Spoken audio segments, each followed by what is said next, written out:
Berkas perkara anak Ketua DPRD Kota Ambon Abdi Toisuta segera dinyatakan lengkap atau P21. Abdi Toisuta merupakan tersangka kasus penganiayaan hingga meninggalnya remaja 15 tahun bernama Rafli. Kasih Intel Kejari Ambon Ali Toatubun mengatakan tim jaksa sementara menelaah kelengkapan berkas perkara tersebut.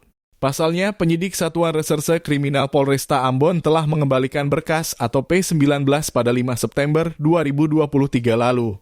Tanggal 5 September 2023, penyidik Polres sudah kembalikan berkas atau P19 dan saat ini sementara di jaksa, kata Toatubun kepada tribunambon.com di kantor Kejari Ambon, Senin 11 September 2023.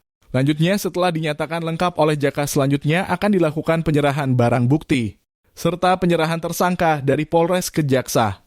Nanti kalau sudah lengkap, jaksa akan menyurati Polres terkait P21, jadi setelah lengkap bisa dilakukan penyerahan barang bukti dan tersangka, tambahnya.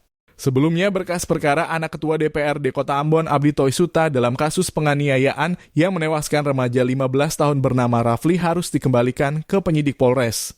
Pasalnya, penyidik Satreskrim Polresta Ambon belum melakukan pemeriksaan 2 saksi ahli. Di antaranya saksi ahli bidang otopsi dan saksi ahli dari bedah saraf.